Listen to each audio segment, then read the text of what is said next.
Right, ladies and gentlemen, don't go away. What we're going to do right now is move swiftly on to our next session. I ask you now, powering the physical world through blockchain initiatives. What does all that mean? What does all that mean for us, and how do we make better decisions around this? We're going to find out right now with our panel and our great moderators. Well, please welcome to the stage right now, Federa, Santiago Santos, Dr. Jemma Green, Leonard Dorlöchter, and our moderator. That's right, when I call your name, please come to the stage. That's right, come and join us here on stage. And Alvaro Gracia as our moderator here. Please sit underneath where your photo is.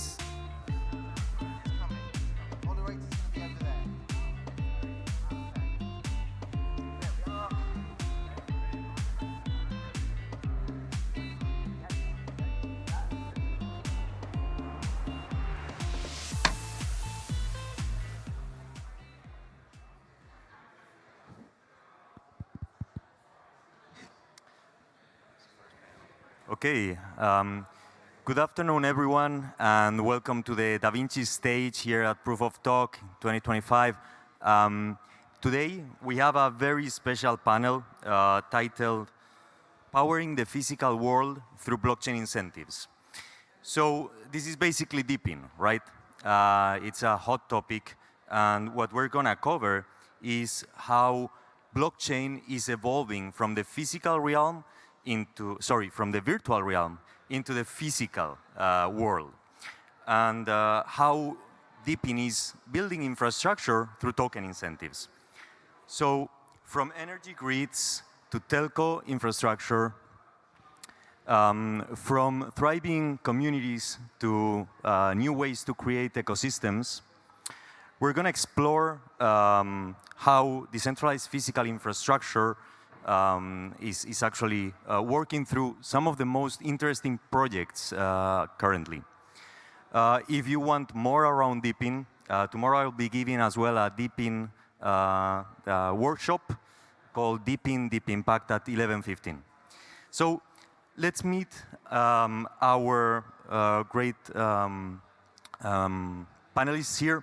We're going to start with Federa, the co-founder of DoubleZero, who is building high bandwidth, low latency internet. For you guys to think about it, it's like a fast lane on the internet, powered by token incentives. Next, we have Santiago Roel, who is the founder of Inversion, who is basically reimagining how we build Web3 communities and Web3 ecosystems through inorganic growth, or basically traditional company, Web2 company acquisitions. Next, we have Jemma Green, the co-founder and executive chairman of Powerledger, who is pioneering tokenized energy markets. And last but not least, Leonard Dorlöchter, the co-founder of peaq, who is DePIN-specific layer 1, building a thriving community in DePIN. So we have 40 minutes and a great set of minds here. So let's just jump in. I'll start with my first question for Austin. So Austin, DoubleZero has been described as the DePIN for a new internet, right?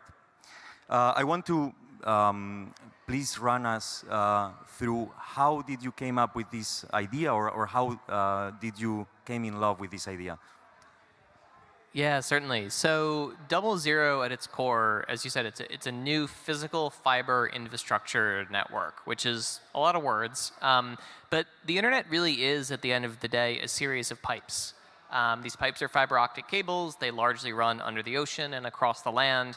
But the public internet, as beautiful and wonderful of a resource as it is, it's not built for high performance. It's not built for the type of communication systems we see in blockchain today, which is not one large server talking to a lot of clients. It is a massive peer-to-peer system of, if you look at something like the Solana blockchain or Sui or Aptos or any fast network today, what we're really looking at are systems that rotate very quickly. Who is building the block in one specific area? And we need to propagate out data to the rest of the network as quickly as possible to advance consensus and to move things forward.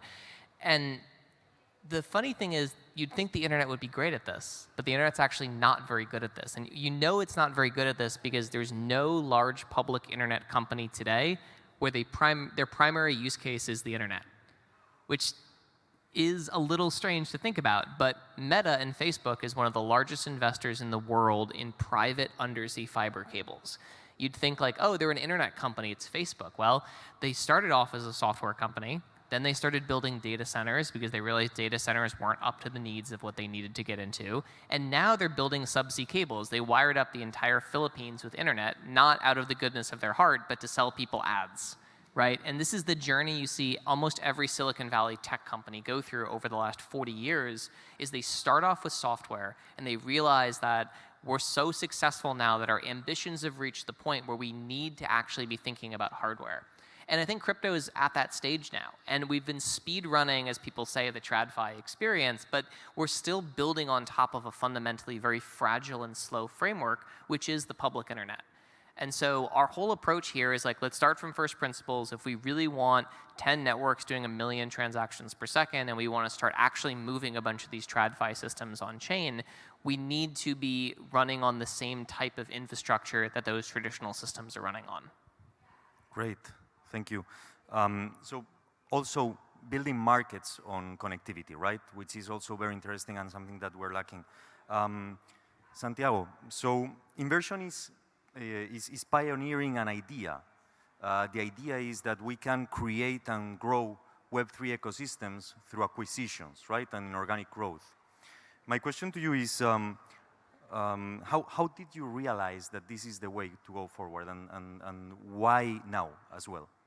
Yeah, great question. I think similar to what Austin's saying is, I think we're at a point of this technology where we have enough proof points that this is going to work at scale.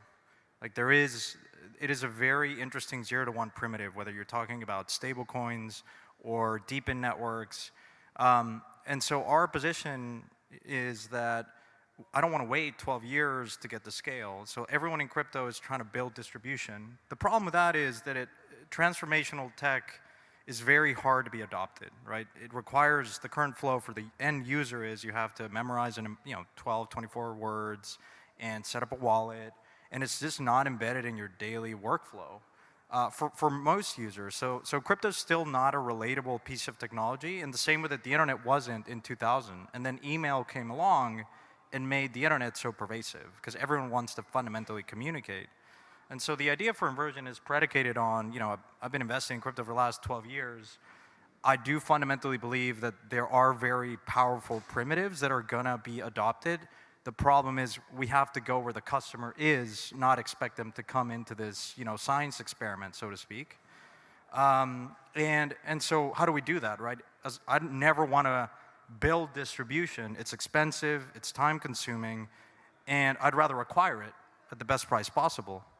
And the second core idea that we have at Inversion is most businesses will adopt this technology for the simple reason that it allows them to streamline operations. It allows them to cut costs in some capacity. It allows them to offer a particular service that wasn't economical for them before.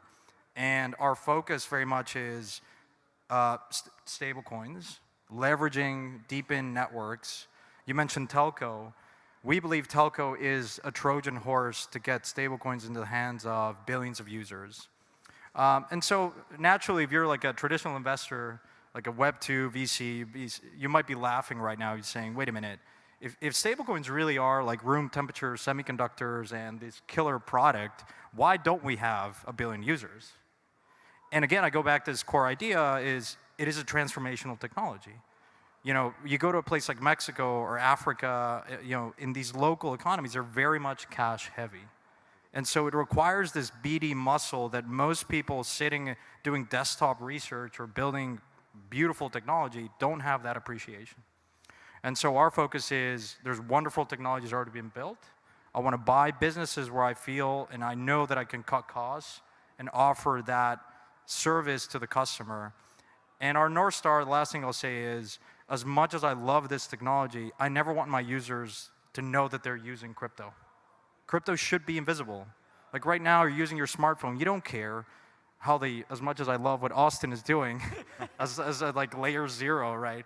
No one really cares if it's AWS or how HTTPS works. And I'll never be calling it a stable coin. I call it a high yield dollar-denominated bank account in a place where the vast majority of the world's population still can't have dollars, still doesn't have a bank account. Yeah, plus also users trust their telcos and their traditional companies, right? Which is a great point to bring in. You want to extend credit to people? Well, guess what? Telcos have a massive amount of data on millions and millions of users. Totally. So, Jemma, with so much renewables hitting the market right now, we are seeing a lot of grid instability, right? It's causing the blackout as the one that we had in the Iberian Peninsula. So my question to you is, how can Powerledger contribute to solving these grid reliability and efficiency issues? Yeah, thanks for the question. I think it builds on the comments that Santiago and Austin said around, turkeys don't vote for Christmas, and then they don't really want to change the system that that all of the stakeholders have set up and are making money out of. And sometimes you have to excubate, I think, which is create something outside of the system and bring people into it. No one wants to do that if they can avoid it. You just like to be able to use the existing internet infrastructure, I'm sure. I mean, you wouldn't have had the idea for your company had there not been that problem in the first place. But sometimes you've got to create things that are outside of the system to demonstrate how they work. And I think, we set up Powerledger 9 years ago, and it's been a bit of a road to Damascus in that regard, because we saw the problems with distributed renewable energy being pushed into grids from subsidised feed-in tariffs, which were causing energy to be built indiscriminately, not where it's needed and not when it's needed. So just as an illustrative point, like in Germany, there's a lot of renewable generation in the north of the country, whereas the people live largely in the south. So then you have to build expensive distribution and transmission lines to bring the electricity to market, which pushes up the price. So even if the unit cost of solar electricity is cheap, the total cost when you add all that in becomes really expensive. So you can see in all countries that have a lot of variable renewable energy, very high electricity prices, the highest in the world, and they're still not very stable. And what happened recently with Spain and Portugal is that the grids went down. And renewables is the culprit, actually, and it's not renewables per se, it's renewables stimulated by a market mechanism that was a very blunt price signal that didn't attend to time and place. So it said, build it wherever, build it whenever. And that was kind of like the missing piece of the jigsaw puzzle that we saw when we created Powerledger, which was that, we need a market mechanism that encourages the growth of renewables near to where there's people when there's consumption and demand.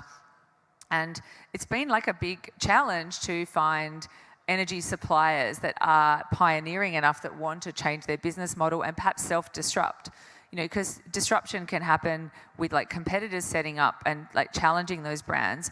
Where we found the most progress around this is actually in Austria with an energy supplier called Energie Steiermark, and they're very customer-centric. And so we developed a product for them called Energy Communities, which is peer-to-peer trading of electricity for both residential customers and commercial customers. And we've seen that they see that as part of their customer retention strategy and customer growth strategy, acquiring new customers.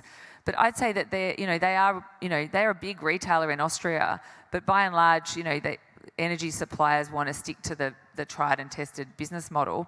And in the US, we've got a marketplace for trading renewable energy certificates, and we stood that up ourselves because we could see that the brokers that actually like the market being opaque were not really that interested in having transparency and price discovery and things that are actually good for and real liquidity to mature markets. So it's been a bit of a combination of things that we've tested to see how to make inroads with our products that we can see will help get more energy into the system at a lower cost. Great. So I think we're seeing a pattern here, right?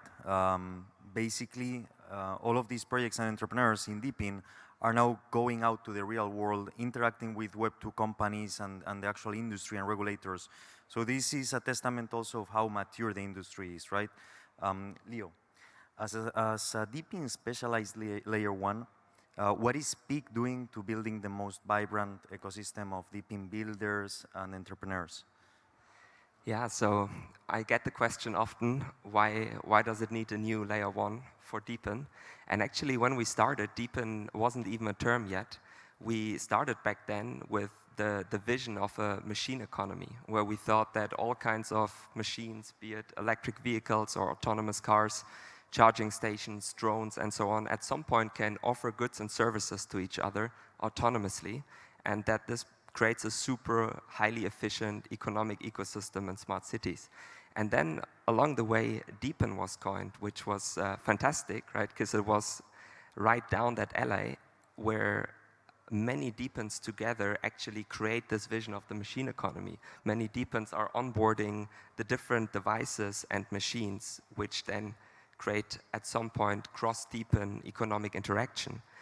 But also there, they need a common fabric of trust. And why peaq is its own blockchain is because it's a protocol that has things like identity, accountability, and so on built in the protocol of the blockchain itself. So this is not running as part of smart contracts on top, but it's actually part of the runtime.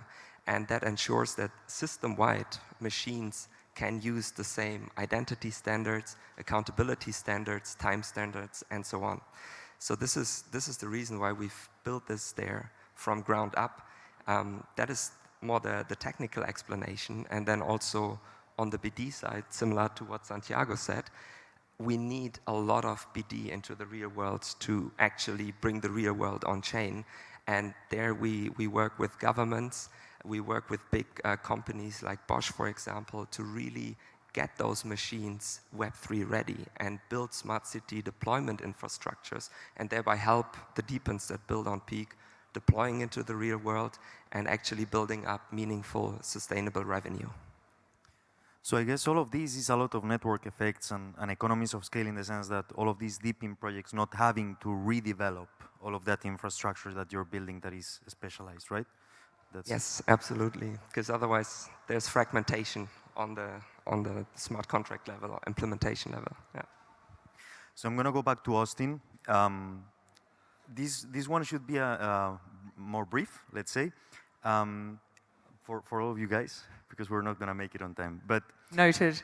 Let's go quickly. Okay, so I'll shoot.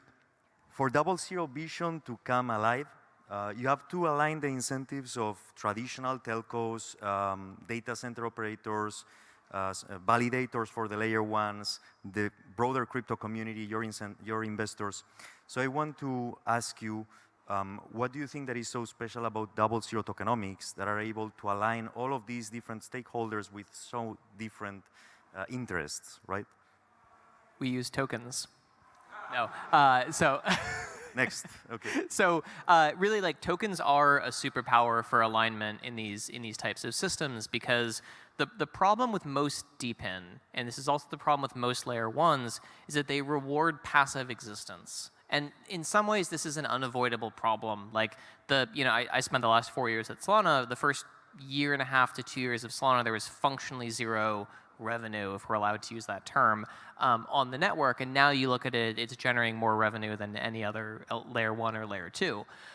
These things have a curve that has a sort of adoption associated with it. And most DePIN networks have what I would say is like a network effect that is extremely backloaded. Right? Many crypto economies have a front-loaded incentive structure where you can have like $20 million of TVL in a DeFi protocol and be worth $4 billion, but to get to $10 billion, you need $4 billion of TVL, right? There's crazy asymmetric like graphs there. And this is the problem that something like Helium ran into, where like your cell phone provider isn't useful if it works for you 80% of the time. It needs to work for you 99% of the time. We have a very different problem. There's actually not that many places in the world where people run high-performance validators. There's only about 300 data centers where all of the major blockchains operate out of today. And so our problem is much more tractable from that perspective. And so our token rewards only are based on inputs to the network, which are the fees that validators pay to operate on DoubleZero. And so we don't have any like base level, thank you for connecting, here's some token rewards. It's all based on utility you actually contribute to the network. And so that means that validators are only paying if the network is advantageous to them. And network contributors are incentivized to go out and compete with each other to provide the best connectivity into the most demanding markets. So this is the new model, right? Aligning the creation of the demand side with the issuance of the tokens so that it's sustainable and it's not so front-loaded, right? You would say. That's very interesting as well. Santiago, I want to ask you, where do you think that the biggest value unlock happens when you acquire a Web2 company and you bring it to blockchain rails? Yeah, great question. So that's a journey I've been on for the last 4 years since I left Parify, which is, again, in the classical inverting sense, like which businesses can we buy today and we can implement crypto rails, like rip and replace old infra, new infra, and cut costs in a very material way, like 20, 30%. Why cost? Because we can always control costs. So if you go into a business and you say, I can transition, instead of moving money through the Swift network, I can use Bridge on the back end. Well, all of a sudden you can cut costs in some magnitude. You always control costs, and so you build margin of safety that way. I never want to assume I'm going to grow top line revenue by 50%, or there's going to be low interest rates and multiple expansion and all this dumb stuff that private equity investors have learned over the last 10 years, particularly in the last 5 when their interest rates went up. So financial engineering doesn't work. Like squeezing operational efficiencies from companies in the traditional way is kind of drying up. So you have this whole universe of companies, Payoneers, Western Unions of the world, they're basically trading at distressed multiples. And so it's a massive opportunity when you go and say, okay, they have a clear moat that stablecoins are not going to solve everything, but there are very specific line items in the P&L that you can cut costs in a material way. Should I go into? And that's a whole set of so you go through this process, and it's equally valuable to understand what I don't want to buy. So companies I don't want to buy, any retail-facing operation, it is unrealistic to assume that the user is going to ditch his American Express or Visa and all of a sudden use some sort of stablecoins to pay. That's not going to happen yet. It will, but it's really on the back end. That's why DePIN is powerful in the conversation, because I look at a telco business and I say what Helium is doing. And you say, okay, instead of paying $2 per gig to the MNO, so basically telco is a monopoly, right? You have a really large player in a particular market that has deployed the infrastructure and is going to sell you that capacity at a really high price. You're a taker, not a setter. And so they're going to sell you for $2 per gig if you're a telco out here. Whereas if you leverage a coordinated network of hotspots that Helium has done, you can all of a sudden use the excess capacity that is in the any either home or business and buy at 50 cents per gig, and at scale. And so those are the businesses that are really interesting to us, because we say, okay, I'll go buy the second largest telco business in a place like Mexico. It has 25 million users. We have 30 million at best users in crypto today, which most of them are just using recursive leverage.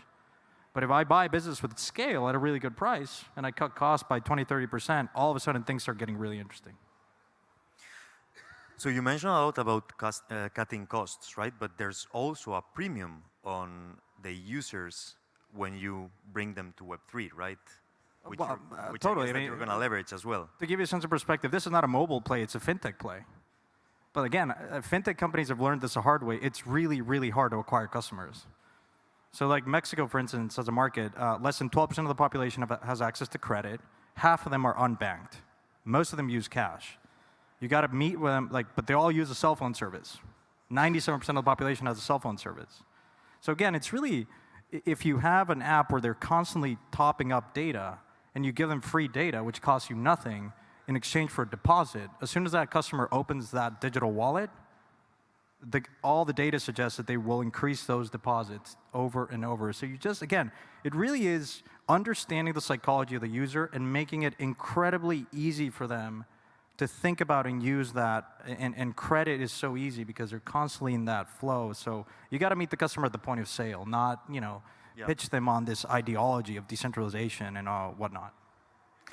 So apart from that, also purchasing users at the price of a telco, the status and then bringing them to where the multiple is higher. Right? I'll throw two numbers: 17 and 450. We have it there. Telco, I acquire a customer for $17.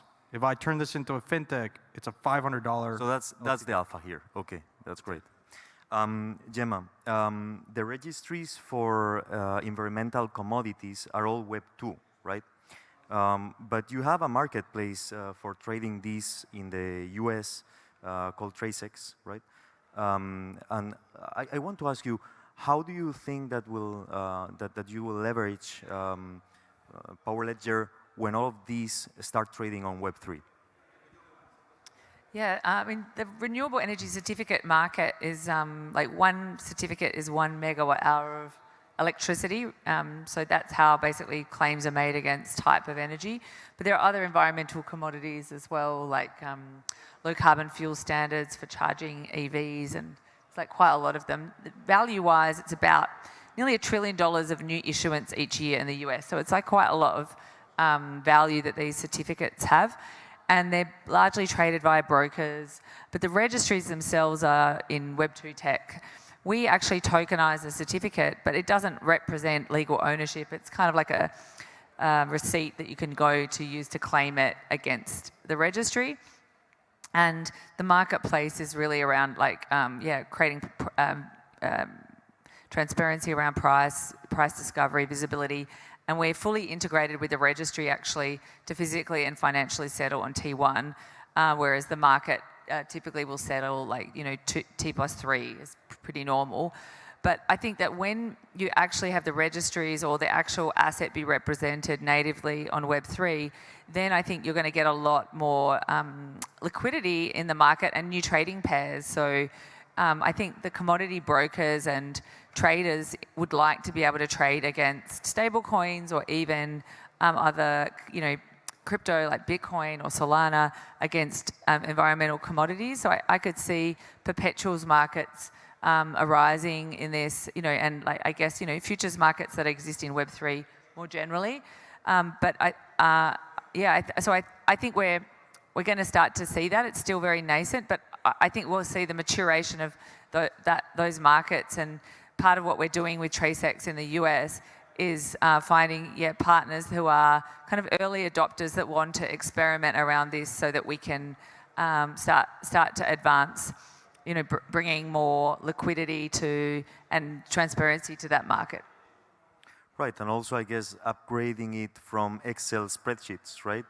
Which is how it probably runs right now. Yeah, I mean, I think that's an important point to make because there's a lot of fraud or like what they call greenwashing in the energy space where claims are made against energy that are fake. So, saying it's green when it's not, or it was green but you sold the green attributes to somebody else and then you sold them again, or they were retired and double counted. And I think that that's why now the financial regulators are starting to prosecute people for making false claims. And I think that tracking each kilowatt hour in terms of the provenance of type, time, place, so that claims can be validated. I mean, blockchain's a really perfect use case for that. Thank you. So Leo, you have such a good visibility on the DePIN ecosystem and space.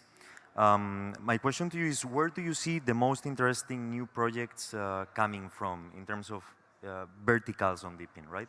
Yeah, I think the probably most interesting vertical that's emerging now is physical AI. So we really enter a time where AI and robotics gets to a point where it's, in a couple of years or maybe month already, you will see humanoids walking around. I guess more a couple of years. In the city, but they do need a lot of infrastructure for that. They need a lot of data to know what's happening where. They need exact positioning, for example. They need real-time streaming, edge computing, and there are a lot of DePINs which are basically creating the infrastructure which physical AI needs to navigate the world. And I think that's a very interesting vertical emerging now. Of course, it's still very early days, but yeah, I see massive product market fit with DePINs in a couple of years that are catering to this. Right, because I guess if robots are going to be everywhere, ubiquitous, right, we're going to need a support infrastructure that is everywhere as well, right? And what a better way to build it on such a decentralized way than through token incentives, right? We've proven that this is the way. Totally, because it's not possible to capture the same amount of data in a centralized way. For example, 375 AI or Natix are two examples of mapping the real world in real time, and you cannot really do this in a centralized way, and it's not scalable and it's not really affordable if you do it globally. But if you incentivize people, individuals, and also businesses to deploy infrastructure to do this, you can really get an accurate map of the real world. So up until now, we've talked about the current state and the story of these very mature projects in DePIN and Web3. But now I want to jump into the hopium, right? So I want to ask you guys, what's next, specifically to you, Austin, for DoubleZero? What do you think that is, I don't want to say the end state, but what would you think that is a very, very ambitious vision 5 to 10 years from now? And what other industries, apart from running layer ones and being the base infrastructure for layer ones, can you reach? So I think it's less than 5 to 10 years away, but you got to remember most of the frameworks of how the public internet works were designed in the 80s and the early 90s. And so if we want to do things like switch the entire way that routing and authentication works from IP addresses and SSL certificates to pub key and private key encryption, like that's not going to happen on top of the public internet. It's going to happen in parallel and maybe get merged into it in the future. Another way to look at what we're building is a prioritization layer for the internet. You would think today that Epic Games can go out and pay a bunch of ISPs a bunch of money and prioritize their Fortnite traffic.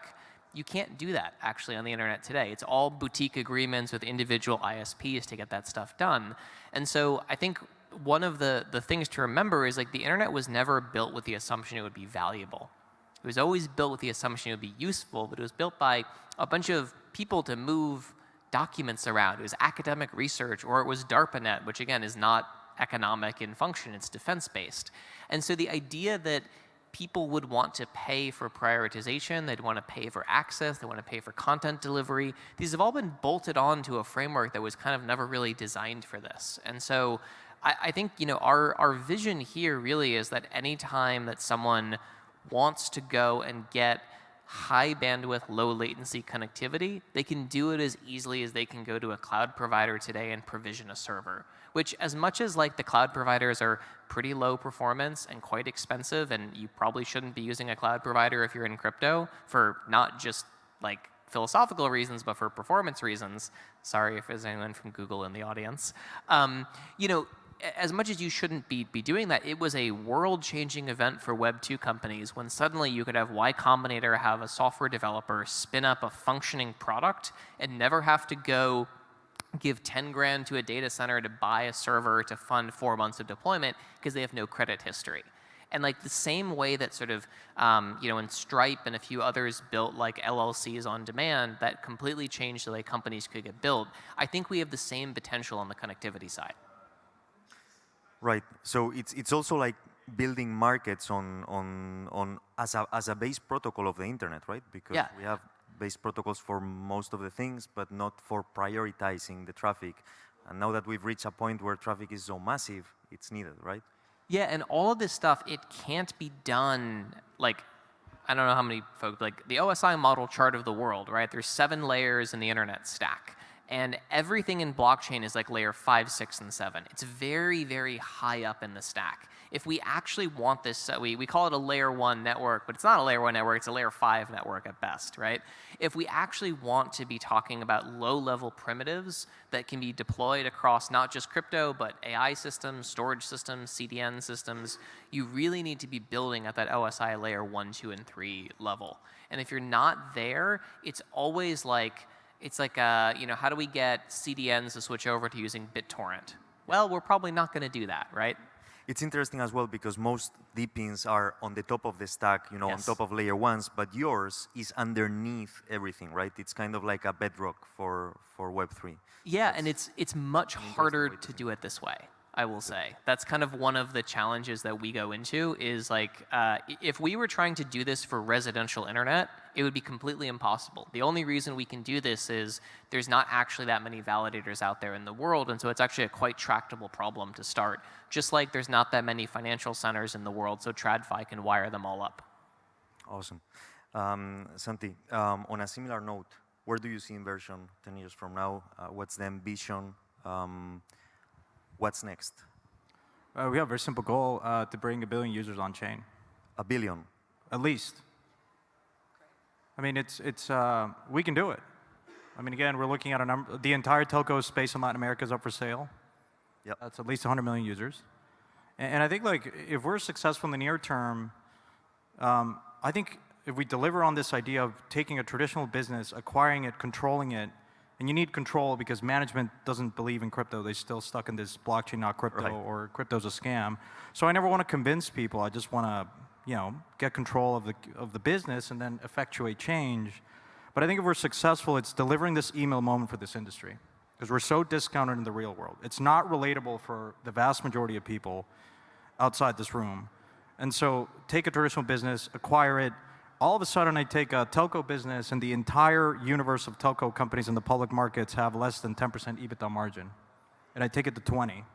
And the analyst at JP Morgan that I talk on the regular now says, wait a minute, what have you done? And he's probably sitting there saying, oh, you must have used AI to like drive operational efficiencies. And you're like, no, just did one thing. And it was crypto. And I think like someone needs to do that. Honestly, this is why I got tired trying to tell people to do this. So I've done private equity, I've done crypto. I said, well, I guess I'll just do it myself. And so I think it's powerful because it has spillover effects into the rest of the industry. We're taken seriously. Now it's very much in the conversation. And so that's a near term. In the long term, I do think that, look, every company is going to adopt crypto to stay competitive. In the same way that if you didn't adopt the internet, you would have gone bankrupt. And look at the composition of the S&P 500. It's no longer industrial companies, it's internet companies. Right. And that's the same evolution that you're going to have. Now we have 2 publicly traded companies. Coinbase just got added to the S&P 500, and Circle is trading like a meme coin. And so that just tells you there is demand, but for me, it's making crypto invisible as a powerful technology that really unlocks new services. And to Austin's point, crypto is really a step function improvement in the financial system. And so I think that's really the value unlock that companies can have. Once we do this, the first acquisition that we're very much focused on, I think a lot of private equity funds, a lot of board of directors are going to say, okay, this is the playbook, this is how we do it. And so I definitely think we can bring 1 billion users on chain, probably faster than 10 years. Probably yes. I want to ask you as well,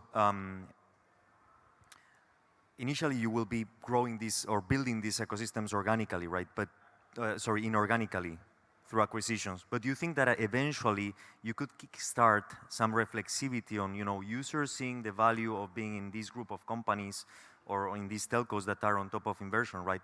And wanting to join and seeing more value on being a customer of a telco that is fintech enabled, that has Web3 rails and offers all sorts of different products than on the traditional old school one, right? Yeah, absolutely. If I don't need to get control of the business, all the better. I can just call up a board of directors, get a seat there, and just effectuate change. So we are a chain for the simple reason that I don't want it to be a private equity fund where I need to sell a business after 5 years. I never want to sell these businesses because they're funnels, as opposed to every funnel, every user today in crypto comes through one venue called an exchange. And that's a very broken value proposition. So for us, it's acquiring real businesses that act as an onboarding funnel. Because if your first experience in crypto is going to be creating an account in Coinbase and Binance or OKX and then punting Trump coin or whatever flavor shitcoin, well, the EV in the casino and the retention is zero. And so everyone hates this industry because you lose money in the casino. The longer you stay in the casino, the longer you're going to lose all your money. I never want to lead with that. I've always been wondering how do exchanges keep their customers.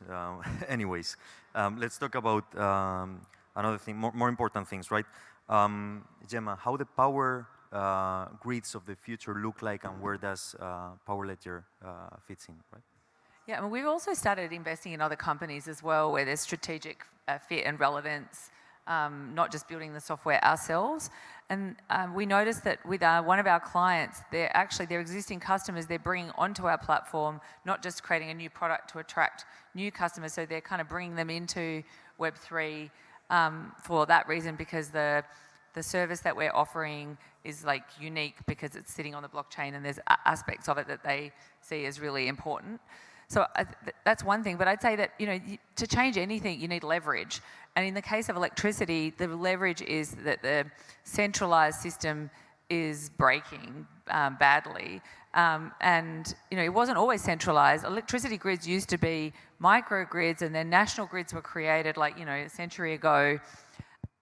Excuse me. And then most of the generation was centralized, coal, gas, nuclear for pretty much, 50 plus years. And it's really only in the past 20 or 30 years that we've had this hybrid system, which is kind of both centralized and distributed. But there's so many misnomers in energy, like the notion of an energy transition kind of feels like, oh, we're just going to stop using these old sources and start using the new ones, but that's totally not what's happening. We're in a state of energy expansion, and look no other place than AI to see how hungry it is for energy for its growth trajectories. And now what you're seeing, because they can't get enough energy online because of the bureaucracy around the centralized energy system, they're starting to build their own standalone power systems. And so I actually think you're going to, the arc of whether it's centralized or distributed is going to change in the case of energy, because they're going to want put more generation online, and people will tolerate centralized systems to the extent that it services them, and then the leverage is, well, I can't get it on fast enough, so I either build myself a standalone power station in a place like Texas, or I look to other countries that have better government efficiencies to bring new generation online. So I think we're going to see a pivotal moment here where electricity grids may actually break apart to be able to service the growing need from new industries, and also just general electrification, because there's still 700 million people that don't have electricity in the same way they don't have access to bank accounts and services. No. So I think that this is a real inflection point for electricity and also, programmable money. So it's a huge challenge ahead, I guess, and a lot of progress to do as well. Leo, to finish, I want to give us some exclusives. What is next for peaq, and what are you most excited about? What's coming for the project? Absolutely. Yeah, I mean, building on what I said before, now we're entering a time where all of us will have AI agents soon, or have already, and they will book things for us freely, openly, with things like the model context protocol, so they can talk to each other without any problems. And we move into a time where goods and services, such as booking an Uber ride or buying a coffee at a coffee shop, will be done by our agent. And that runs seamlessly, basically, in the background. And DePIN is really, what DePIN is doing, it's enabling all kinds of goods and services to be visible and come online, not only from bigger centralized players, but also bigger centralized players will be able to offer their goods and services in a peer-to-peer way. But you need a trust system for that, right? You need to scale trust massively, and this is what we build. We're building the trust fabric of peer-to-peer, machine-to-machine, agent to machine, human to machine, however you want to call it. And yeah, that's very exciting, and it's happening faster than we think. The advent of agents is happening right now. Well, wrapping up, thank you guys for joining us today. Enjoy the rest of the day, and I hope you enjoyed. Ladies and gentlemen, hands together for all our panelists and our moderator as well. Thank you so much, ladies and gentlemen. Guess what? In just a few moments' time, we've got something very, very special indeed. Stick around, because we've actually got Kathy Wood from ARK Invest, an open session where you can ask